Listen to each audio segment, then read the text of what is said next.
Harry Potter à l'école des sorciers, chapitre 16, Sous la trappe, partie 2. Les deux autres hochèrent la tête et ils ouvrirent la porte. La deuxième salle était plongée dans une telle obscurité qu'ils ne voyaient plus rien. Mais lorsqu'ils eurent franchi le seuil de la porte, une lumière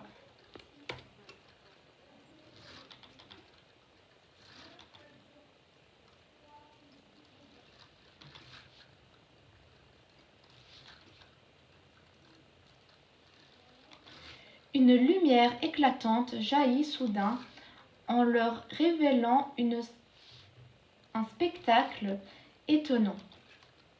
Ils se trouvaient au bord d'un échiquier géant, derrière des pièces noires qui étaient plus grandes qu'eux et semblaient avoir été sculptées dans de la pierre.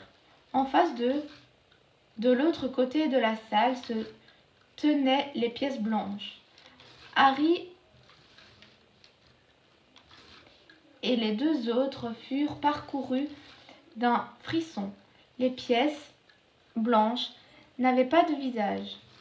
« Qu'est-ce qu'on fait maintenant ?» murmura Harry. « C'est évident, non ?» dit Ron. « Il va falloir jouer une partie d'échecs pour arriver de l'autre côté. » Derrière les pièces blanches, ils apercevaient une autre porte. « Comment on va s'y prendre ?» demanda Hermione, inquiète. « Nous serons sans doute obligés de nous transformer nous-mêmes en pièces d'échecs, dit Ron. Il s'avança vers un cavalier noir et posa la main sur le cheval. Aussitôt, la pierre s'anima. Le cheval frappa l'échiquier de ses sabots et le cavalier tourna vers Ron sa tête coiffée d'un casque. « Il faut qu'on se joigne à vous pour passer de l'autre côté ?» demanda Ron.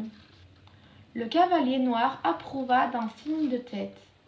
Ron se tourna vers les deux autres. « Il faut bien réfléchir, dit-il.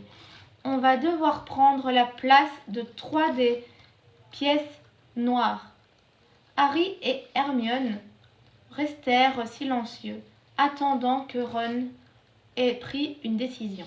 « Ne vous vexez pas, dit-il enfin, mais vous n'êtes pas très bons aux échecs, tous les deux. »« On ne se vexe pas, dit Harry.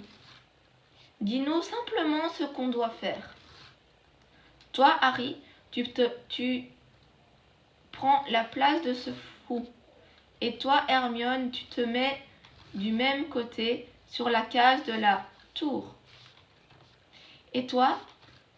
Moi, je prends la place du cavalier, dit Ron. Les pièces noires avaient entendu car, à cet instant, un cavalier, un fou et une tour quittèrent l'échiquier, laissant 3 cases vides, que Ron, Harry et Hermione occupèrent. Les blancs jouent toujours les premiers, dit Ron, en scrutant l'autre extrémité de l'échiquier. Regardez. Un pion blanc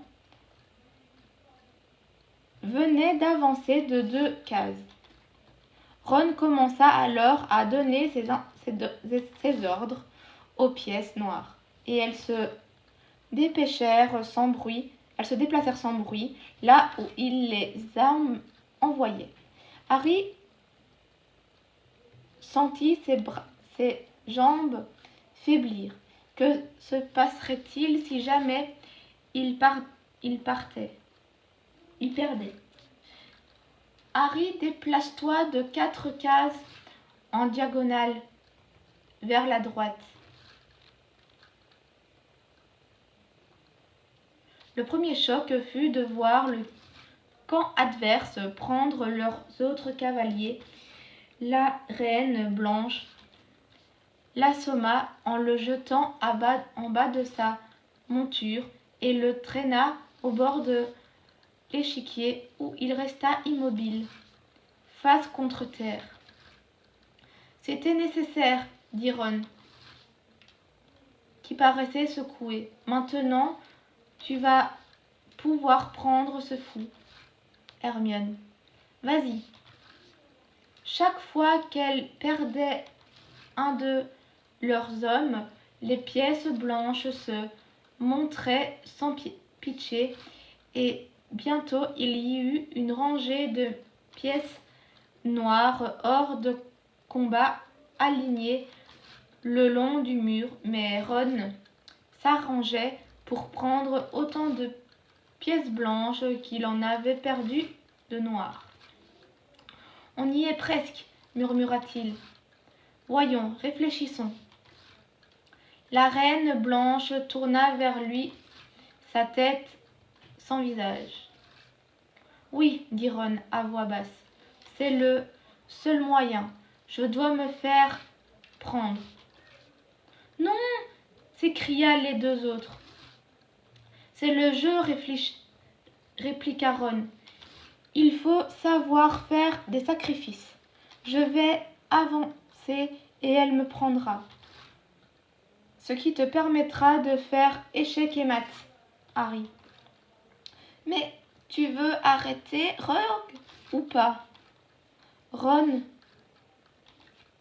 si tu ne te dépêches pas, il va s'emparer de la pierre.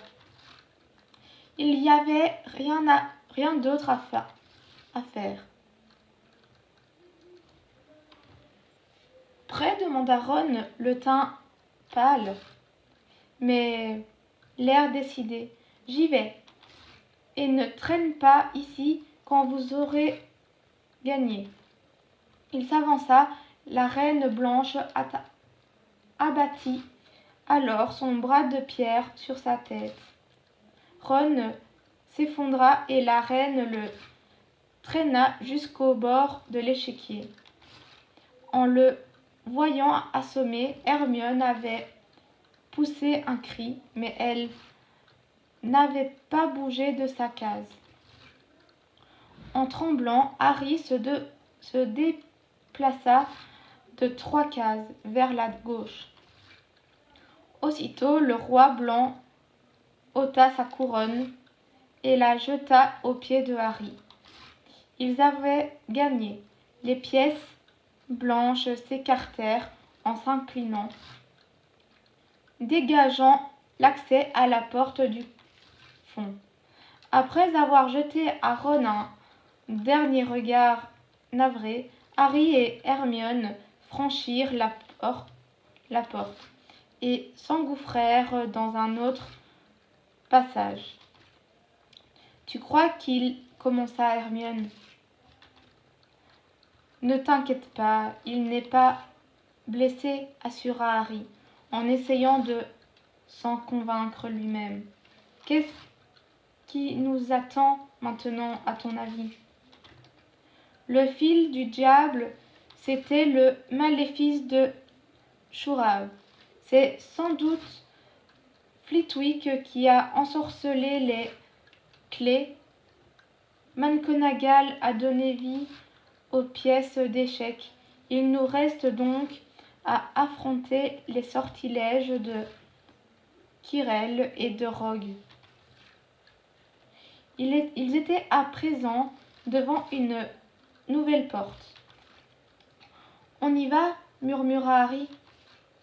D'accord. Harry poussa la porte. Aussitôt, une répugnante odeur leur frappa les narines. Et tous deux durent relever les pans de leur robe pour se couvrir le nez. Ils virent alors allongé sur le sol un immense troll encore plus gros que celui auquel ils s'étaient attaqués. Il était évanoui, avec une grosse bosse sanglante sur le front. Heureusement qu'on n'a pas eu à se battre avec celui-ci, murmura Harry. Ils enjambèrent avec précaution l'une des chevilles qui leur barrait le chemin et se hâtèrent de gagner la porte suivante. Lorsque Harry l'ouvrit, il s'attendait au pire, mais ils ne virent rien d'effrayant. Il y avait simplement une table sur laquelle étaient alignées 7 bouteilles de différentes formes. Ça, c'est le maléfice de Rogue, dit Harry. Qu'est-ce qu'on doit faire? Dès qu'ils eurent franchi le seuil de la porte, de grandes flammes jaillissèrent derrière eux. Mais ce n'était pas un feu ordinaire.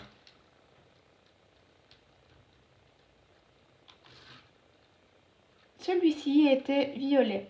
Au même moment, d'autres flammes noires, cette fois, s'élevèrent dans l'encadrement de la porte du fond.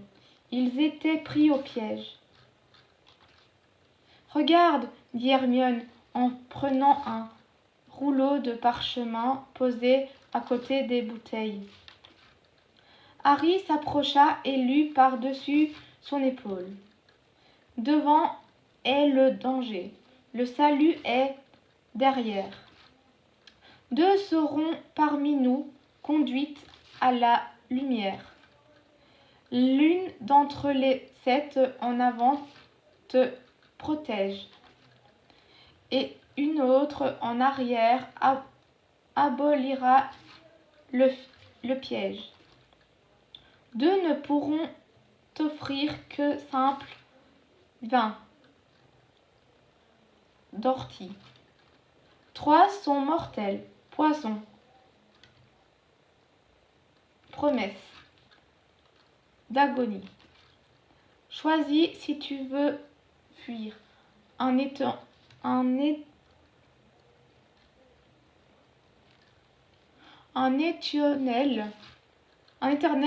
supplice.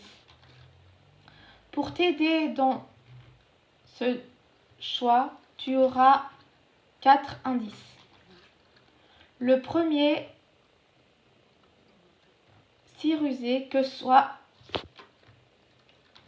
leur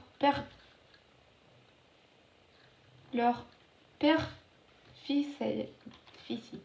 Les moissons sont à gauche des 2 vins d'ortie. Les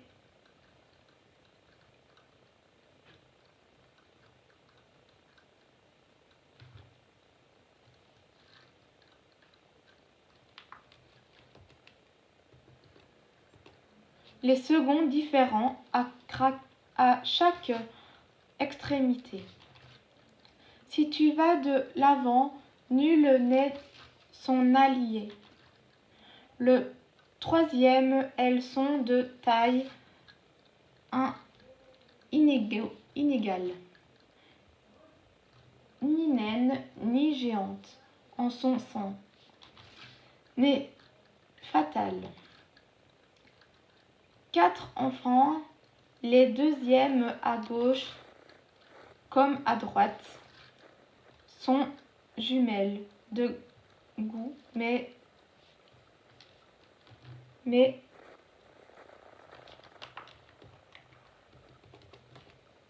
d'aspect disparaître.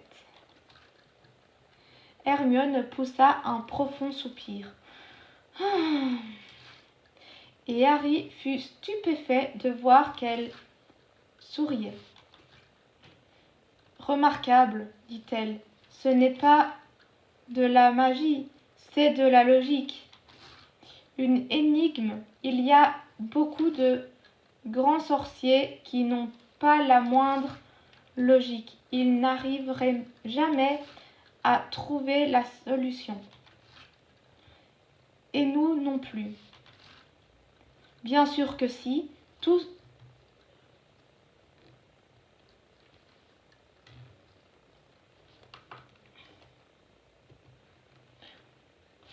Tout ce dont nous avons besoin est écrit sur ce papier. Il y a 7 bouteilles. 3 contiennent du poison, 2 du vin. L'une d'elles permet de franchir sans mal les flammes noires et une autre permet de retourner sur nos pas en traversant les flammes violettes. Mais comment savoir laquelle boire? Laisse-moi réfléchir.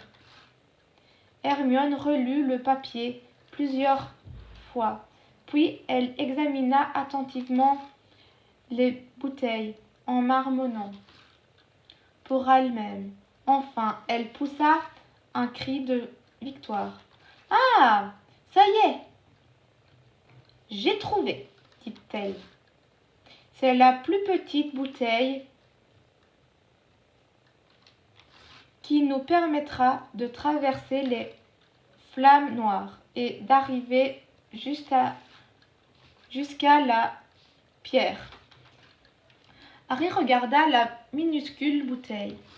« Il y a tout juste une gorgée là-dedans, dit-il. Ce n'est pas assez pour nous deux. » Ils échangèrent un regard. « Quelle est celle qui permet de franchir les flammes violettes ?» Hermione montra une bouteille ronde à droite de la rangée. « Alors bois celle-là, dit Harry. Retourne auprès de Ron, allez prendre des balais dans la salle des clés.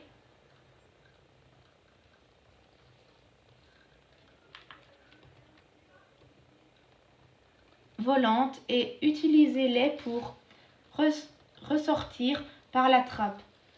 Touffu n'aura pas le temps de vous mordre. Filez droit à la volière et envoyez Edwige à Dumbledore avec un mot disant qu'on a besoin de lui. J'arriverai peut-être à retenir Rogue pendant un moment, mais je ne suis pas de taille à l'affronter. Et qu'est-ce qui se passera si jamais tu sais qui est avec lui? J'ai eu de la chance une fois, dit Harry en montrant sa cicatrice. Pourquoi pas deux?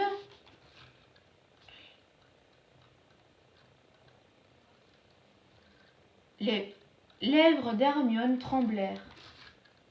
Elle se précipita soudain sur Harry et le serra dans ses bras. Hermione, Harry, tu es un grand sorcier. Pas autant que toi, répondit Harry, un peu gêné. Moi, j'ai tout appris dans les livres, mais il y a des choses beaucoup plus importantes, le courage, l'amitié. Oh, Harry, fais bien attention. Bois la première, dit Harry. Tu es sûr que tu ne te trompes pas? Certaine, assura Hermione. Elle but une longue gorgée au goulot de la bouteille ronde et fut parcourue d'un frisson. Ce n'est pas du poison? Demanda Harry d'une voix angoissée. Non, mais on dirait de la glace. Dépêche-toi, vas-y avant que les effets disparaissent. Bonne chance, sois prudent. Vas-y. Hermione fit volte-face et marcha droit vers les flammes violettes. Harry respira profondément, prit la petite bouteille et se tourna vers les flammes noires. « J'arrive, dit-il. Et il vida la bouteille. Il eut alors l'impression d'avoir plongé dans un bain glacé. Il reposa la bouteille, contracta ses muscles et s'avança à travers le feu. Les flammes lui léchèrent le corps, mais il ne sentit aucune chaleur. Pendant quelques instants, il ne vit plus que la couleur noire du feu magique. Puis il se retrouva de l'autre côté, dans la dernière salle. Quelqu'un était déjà là, mais ce n'était pas Rogue. Ce n'était même pas Voldemort. Énonciation activée. Arrêtez l'enregistrement.